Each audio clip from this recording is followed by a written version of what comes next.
Sugarless Amazons around the globe. This time we are going to Belgium. I'm going to talk to James Capon, author of a wonderful book everybody should read. It's called Fat is Your Friend. Fat is not only your friend, as you know, on ketogenic diet, but general fear of fat is something that everybody should stop doing if the fat is the right type of fat. This book is about his sister-in-law, so that's why he will be able to talk to the ladies. And as you know, Sugarless Amazons, it's not only by the ladies, but by anybody who can help ladies. So let's see what James will share with us. Hello, James. Hello to Belgium this time. Thank you for joining Sugarless Amazons. It was a pleasure meeting you on Twitter because I love all your tweets. And now finally I get to talk to you visually. So how are you today? Well, it's very nice to talk to you. And I do feel a bit of a fraud on your show because Sugarless Amazons kind of has a sexual overtone to it, only in the sense of being male, female, or whatever one chooses. And I'm a man, but I did write quite a story about my sister-in-law, and I think that's probably what sparked my Twitter comments as they've developed over the years and probably got your interest in the first place. But generally, the nutrition of people in Belgium, is it very much pro-Western standard diet? I don't want to call it American, but Western standard diet. Or is it still in some connection with the traditional diet of people of that area? I think many of these Western countries are, as you're saying, influenced by, I'm still going to call it the standard American diet because it's used in so many tests and so much research as the basis. But you're right, it's kind of become the Western diet. And there are certain countries like Belgium and Germany and Holland, our neighbors, who are becoming more Westernized in the way we eat. But I'm glad to say that there's a fundamental sense of interest in food in this country. And that's probably defined best by the fact that, like the French, we take a lot more time to eat and cook than some of our colleagues around the world. One of my favorite statistics is the one that came out, I think it was in 2018, saying that the average French person spends 2 hours, 13 minutes a day eating. The average American, 1 hour, 2 minutes a day eating. And other countries are somewhere in between. Greece, interestingly, is very, very close to France. So you're people who enjoy the food process. And Belgium, we're also up towards the top of the list. So yeah, we eat a rich diet. We like to choose good food components to cook with. But like all countries, and particularly perhaps with younger people, there is a westernization taking place. What about chocolate? You probably live in a neighborhood where there is a store with this wonderful Belgian chocolate. Or maybe I'm wrong, but whenever I visited Belgium, I remember these stores almost on every corner. Tourists love them, but do the Belgian people eat a lot of chocolate? Yes, they do. When you're going to visit someone for dinner or something like that, you either bring flowers or chocolates. Yeah. And it's because people really like eating them. But I must say, a bit of a mea culpa here, I don't like chocolate very much. So it's not for me. But my wife loves chocolate. And one of the transitions we've made over the years with regular chocolate is going to ever darker, more intensive chocolate with less and less sugar in it. We don't do the stevia and other versions, but yes, Belgians love their chocolate, and there are always new chocolatiers opening, so you get to try new ones as well.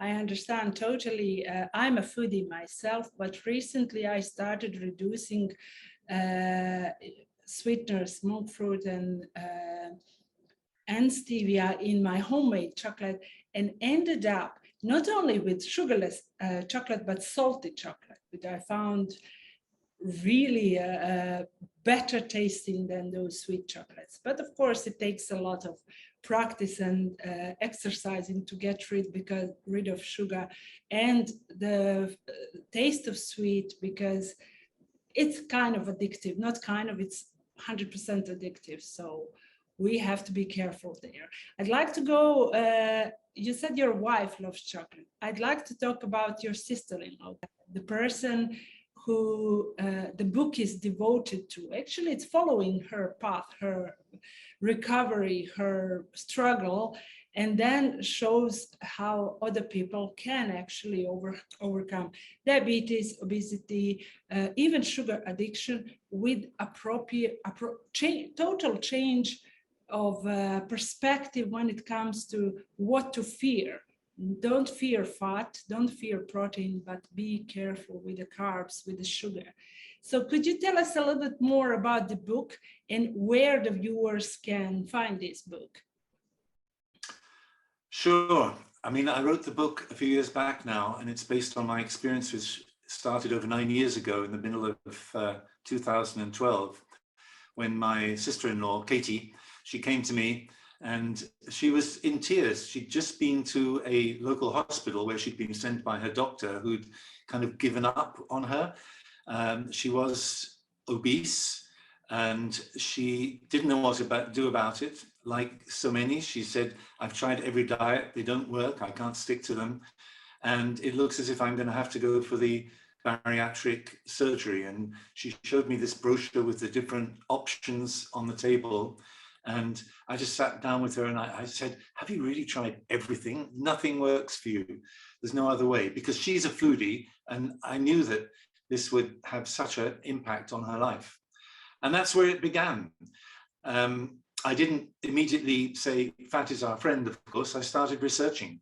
And it was perhaps 6 weeks later, sitting down with her and having a small glass of wine together, very dry white wine, I should say, where I showed her a couple of videos from Dr. Eric Westman, who had posted them kindly on YouTube, I think around about 2010. You may know him. He's, of course, originally linked to the Atkins group in the States, although that's very much a sideline of his. He's been a weight loss doctor for many years.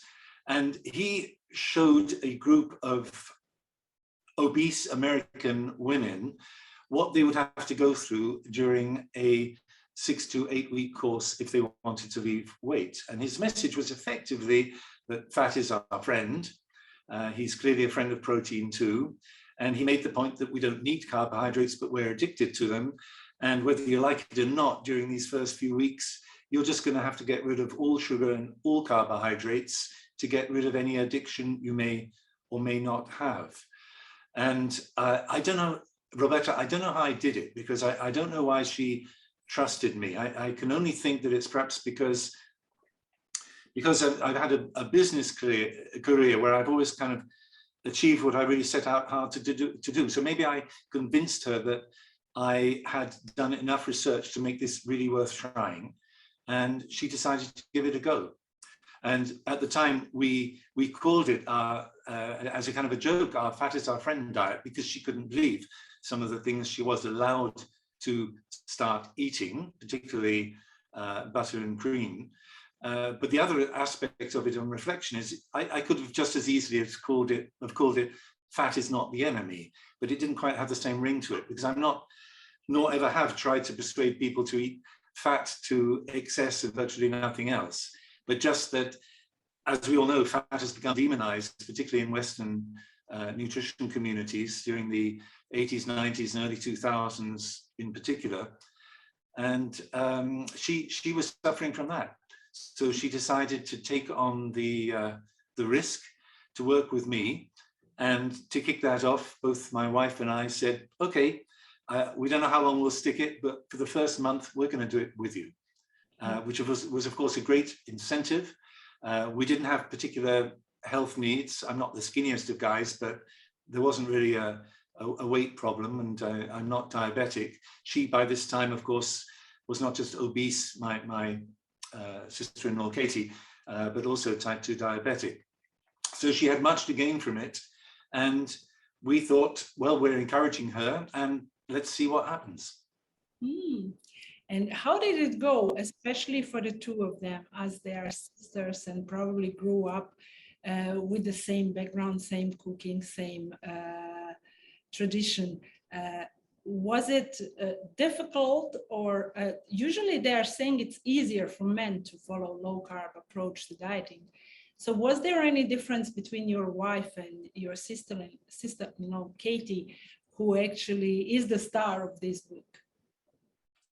I don't think that, I'm not sure if there are fundamental differences between men and women, though I've heard what you said as well, that it is easier for men.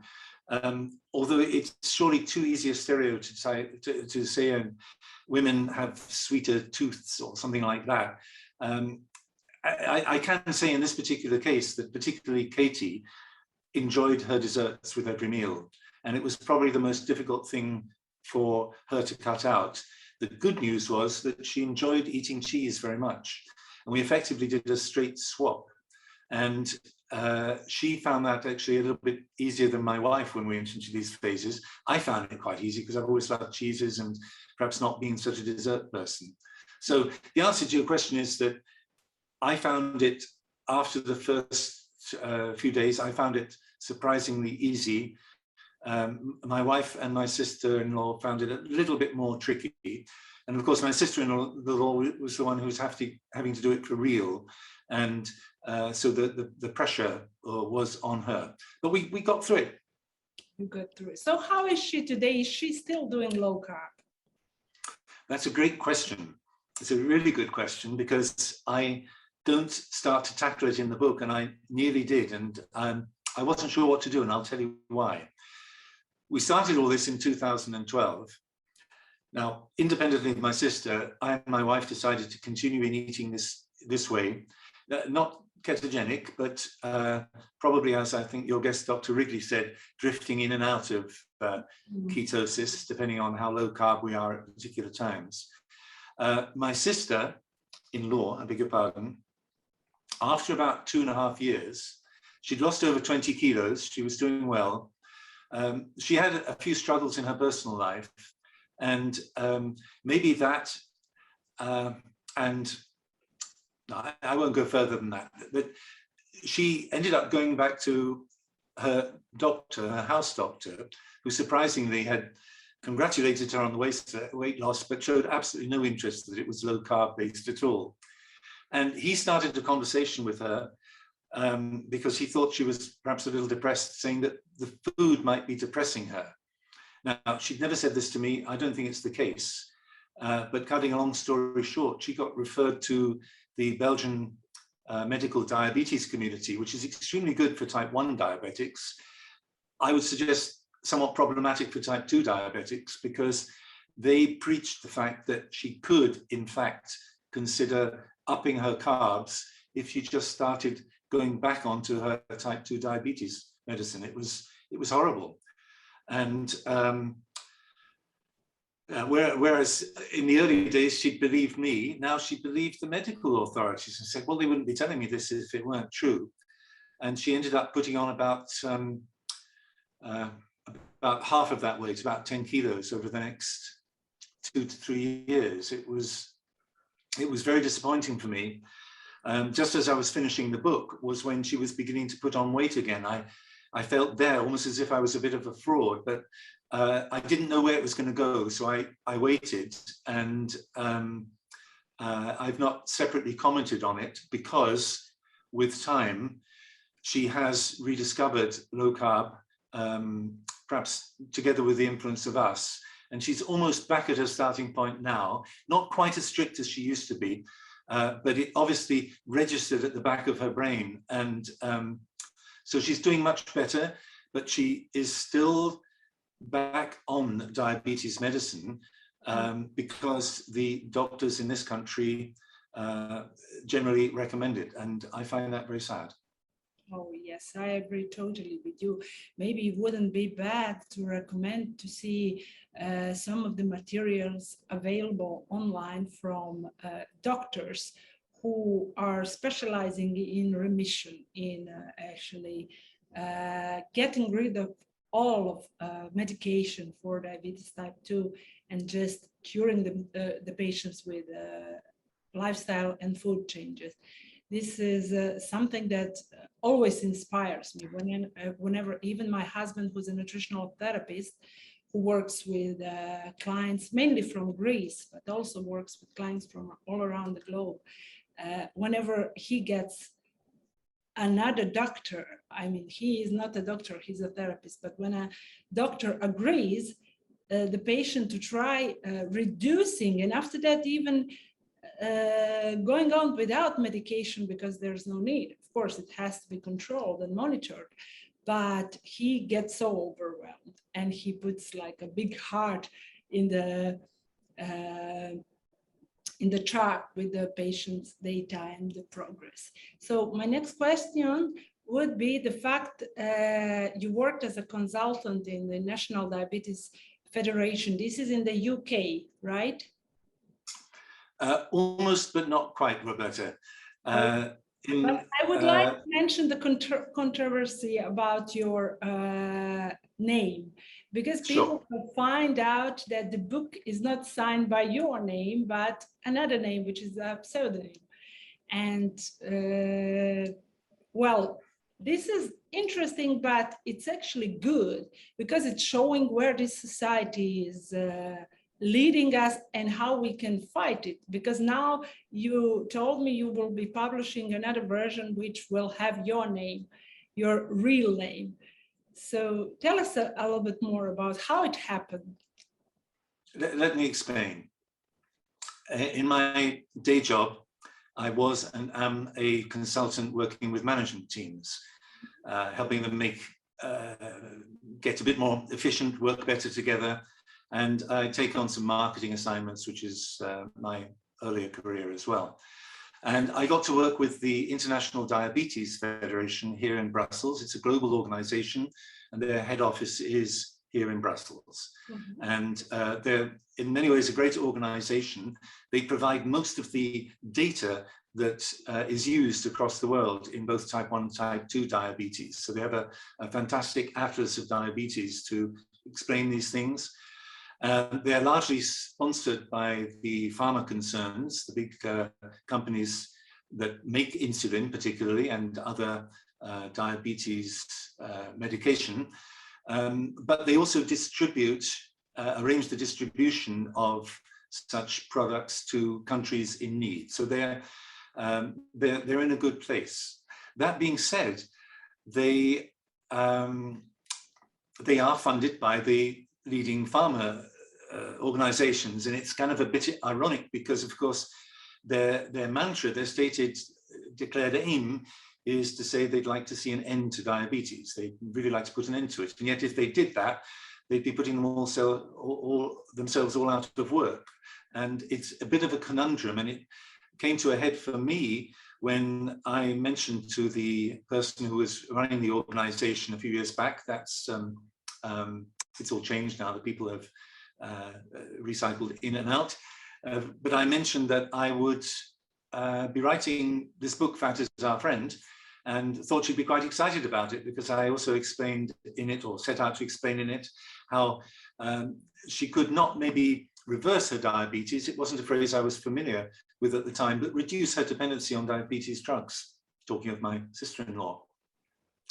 I was told in a pretty straightforward way that if I wished to retain my consulting work with the International Diabetes Federation, then writing anything that would be effectively saying that you actually need less medication if you eat correctly, or they didn't think it was eating correctly, if you eat in a different way, that would be very problematic. And at the time, because I was both enjoying my work and I was doing some mentoring work with a couple of fine people, I tried to find a compromise solution. And the only thing I could think of was bringing out my book, which at the time was halfway complete, under a pseudonym. Mm-hmm. And I chose the name Sammy Pepys after the British diarist Samuel Pepys, who lived in the 17th century. And he was a great observer of people. And I discovered him when I was at school, and I've always found his work rather stimulating because he could look at things and analyze things. And I like to think that's what I was doing. In retrospect, maybe it was a silly name to choose. Either way, I'm in the process of outing myself and reducing the name Sammy Beats to take it out of everything. It's still there for continuation in various places so that I can be James Capon again. But at the time, I wanted to keep that job. I continued it for about 1 more year. And now, since a few years, I've no longer been working with them. Wow. That's really interesting story, and it's telling us, well, many people struggled with this subject. Some of them ended up even in court, and they had to defend their well, we cannot say their way of thinking, but the science behind all this reduction of carbs is totally on our side, on the side of low carb people. But somehow the media and general information which is available, and a good example is your sister-in-law, is still on a, I would say, dark side, on the carby side and on a processed food side, and pharmaceutical industry is giving solution, not fixing, not curing, but giving solution to live with diabetes and still eat old-fashioned way, let's call it. It's not old-fashioned, it's actually, I wish it was old-fashioned.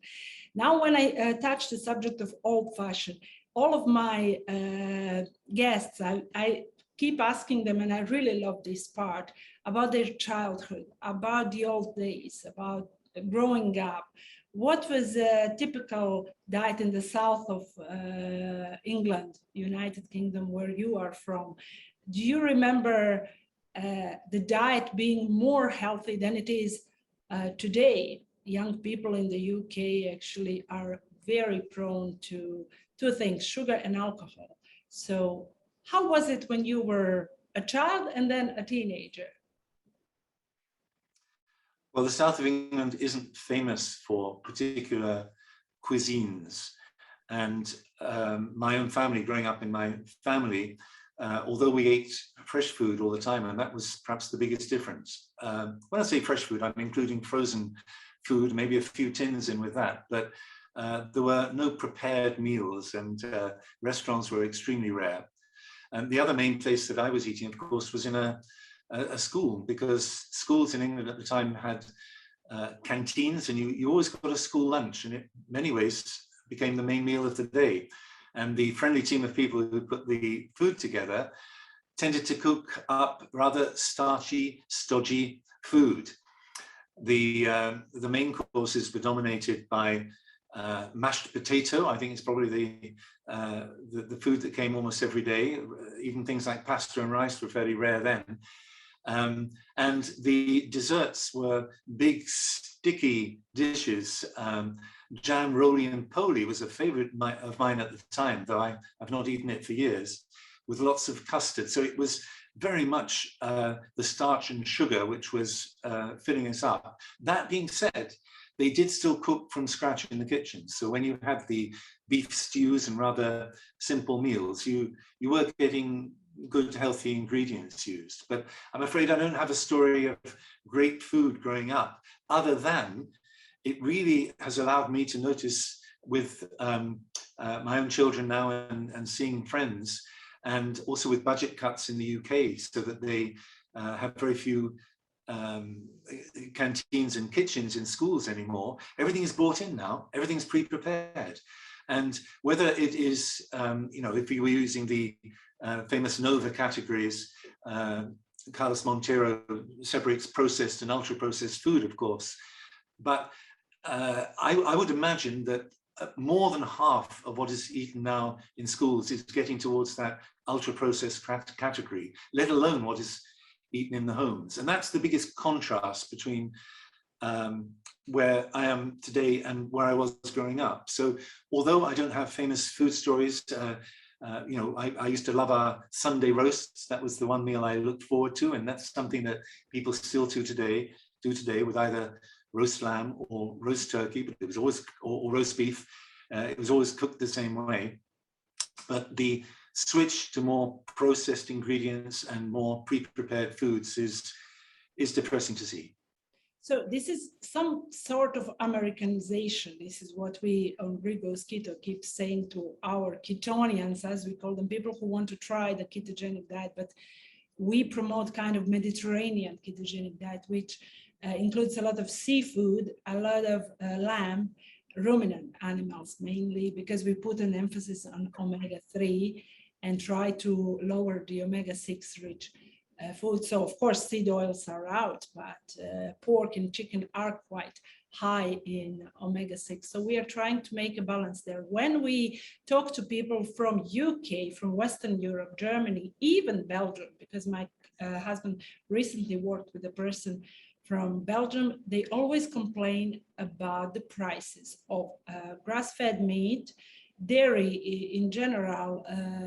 For example, they can't even find goat butter, which is very unusual. It's a traditional thing. I know that goats were all around Europe. They are not something that you can find only in the south. And another thing which is really interesting, they can't find quail eggs, something which is totally traditional in French and Belgium and even some other countries from that area cuisine, because I've been studying some history of in particular French cuisine. So how are things today in Belgium? And most probably you also know in England, are these foods really unaffordable?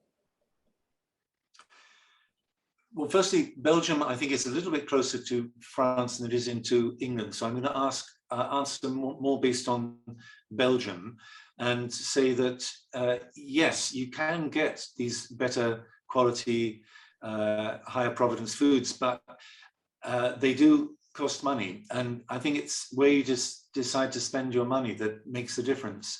If you go to a standard supermarket here now, then they will have different types of chicken. There's one regional chicken here called Coucou de Marine, which is basically free range. It's not perfect, but it's basically free range. But the chickens are, they're not cuckoos, they are chickens.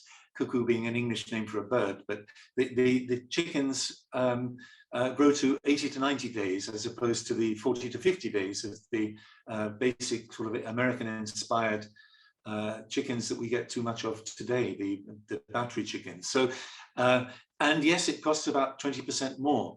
The fact that they're in the shops indicates that there are people who are choosing them, and some people do focus on the ingredient, but some people related to their budget literally have to choose, of course, the cheapest available food. There are more foodie outlets, more bio outlets appearing, and here again you have to pay a premium. But looking at the shops, they are pretty popular. So there is a growing awareness that we are taking shortcuts in our life with some of these easily produced foods, or because it's for vegetables as well, that of course are non-organic and produced in a pretty heavily fertilized way. So there's progress. It is more expensive, sadly, but visually you can say that there are more and more people doing it, and every chance I have to discuss this with people, the awareness, I think, is continuing. So I think in Belgium we're fairly well situated for a stronger message on organic and the related regenerative farming if the government really gets behind it, and there are some indications that they're doing that now. I see. You lived in the USA. How many years, please? I lived 10 years in California. Oh, in California. So as a marketing expert, okay, you were a consultant, but marketing expert, this part is in particular interesting to me. Do you think that one day, since, okay, these are baby steps we are doing right now, but one day the junk food, the unhealthy food, which is over processed, I will not even say high in carbohydrates or whatever makes it more on our side, just processed and unhealthy, especially with those additives which are doing more harm than good to people, and then sweets and things like this, will they still be advertised? Because whenever I turn on the TV, all I can see is cookies, cakes, chips and crisps, as you say in the UK. So will this be ever banned, or is this a utopian dream? Well, let me first say that I lived in California in the late 1990s and early 2000s, and it was right in the heart of the low-fat era. And it was a very strange place to eat in that respect, to buy food and to eat. The restaurants would be proud of telling you, guaranteeing you there's definitely no cream on this food and things like that. And we've definitely not cooked this in butter, we've cooked this in margarine and things like that. So there has been a sea change in the States, particularly more in the slightly richer areas as parts of California. That being said, the overall state of eating in the United States is, as we know, pretty awful. If we just generalize, the figures seem to indicate that between 55 and 60% of the food is ultra processed. And that ultra processed food ranges from everything to some of the bread, which can have an amazing shelf life for 2 to 3 months, God knows how they do it, to the more heavily branded things like cereals or cereal bars, often with pictures of animals on them to appeal to children, and the related advertising. Or of course you go to McDonald's and you still have happy boxes in the United States. The more you eat, then the more you get the little toys to play with from your box of tricks that it comes presented with. And this is all terrible. Then you look at the labeling and what has happened. Well, the labeling has made these products look more healthy, because if you now find one of these, well, if you take Cheerios, which are the most widely accepted, I think most widely bought cereal in the States, you look at it and you think it's been more or less issued by the Heart Federation with its little details on it and added fiber and then all the added vitamins, which sound as if they're good, so the fortification principles that they use. So cutting a long story short, there is a huge job to do in turning people's impressions round, and it starts with both advertising and the on-pack labeling. And then, unless we get the on-pack labeling right, personally, I'd like to see something that would say ultra-processed food in exaggeration is bad for your health, even if it's just a small way to start, rather like they did with cigarettes many years ago, and they couldn't be so specific, and they just started with smoking has been shown to be bad, or has been proven to be bad for your health, and start the ball rolling. And I think it starts on pack. Because until you can actually change that buying experience so that the person picking up the cereal box or whatever it is doesn't look at it and think, oh, this is a positive contribution, then it's almost as if the advertising comes in second place. I do believe that we will get there. There's a big debate going on about ultra-processed food at the moment, which Kevin Hall has been very articulate on, where he's one of the more, I'll say, left-brained researchers in the States. He really wants to get his facts right. And he's made it clear that, yes, we have to begin to acknowledge that ultra-processed foods are the problem. And he's got a bunch of research to back that up. But because he doesn't know quite what's causing the problems, then he's, I'll say, scared to actually say this should go into action. We should start having labels or advertising restrictions or anything like that. And until we get this scientific support coming along, then we won't get there. But I do think within the next two to 3 years, I think there's a good chance that we get there. It will be a terrible battle, though, because the people who are up in the FDA and other organizations in the States are used to the tobacco situation. They know the rule book, they know how they can create uncertainty and confusion. So it's going to be a tough one. But yes, I am quietly optimistic on that subject. Wonderful, me too, because I think when we put our joint forces, doesn't matter if we're big channel or small, doesn't matter what's our background, and especially if we publish a book the way you did it, more and more people will hear it, and then they will learn to read labels. As you said, it's everything in the marketing, but rarely anybody turns the product and read the ingredients. It's they're usually fooling them with the nutritional this label, which is telling them how many carbs, how much sugar. This is not important. The ingredients are important. People who don't read ingredients usually make mistake and then jeopardize their healing or progress of we like to say fat loss, not weight loss, because body composition is extremely important. Thank you so much. One thing which we missed is, where can we get your book besides your website? Are we going to wait for the new edition, or is the book already available for my viewers? So I will put a link below, but please tell us what's the process to get this wonderful book. Well, I'm tempted to say wait. I haven't finished it yet, but it's work in process. I'm updating the book, including a little bit of the sequel story that I explained to you today, Roberta, and also a stronger link into ultra-processed and junk food, which I feel belongs in the same area. It is still obtainable either via the website or, of course, via the usual Amazon sources. But I hope very much within a year or so, then the updated version will be there. And that's the one that I'll be pushing is the wrong word, isn't it? But trying to get people interested and doing a bit more of a promotion behind.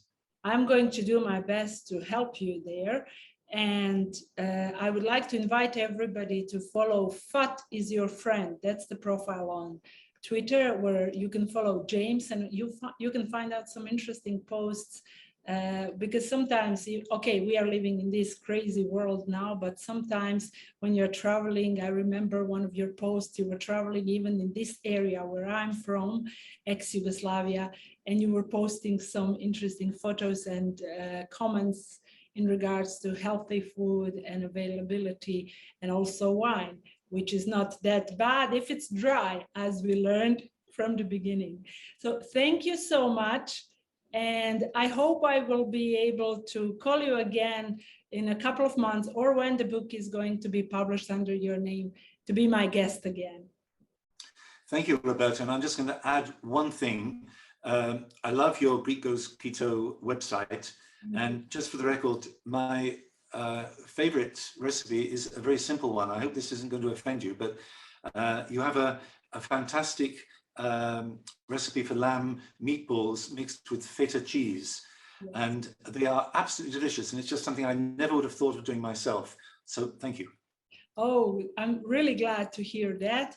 Meatballs with feta are a huge hit on Greek Goes Keto, but we have another recipe which I'm going to invite you to try. It's also meatballs, but with Kalamata olives. Now, this is something that you might also like. Once again, thank you so much. And all the best to you, your wife, and especially your sister-in-law. Thank you so much. It's been a pleasure.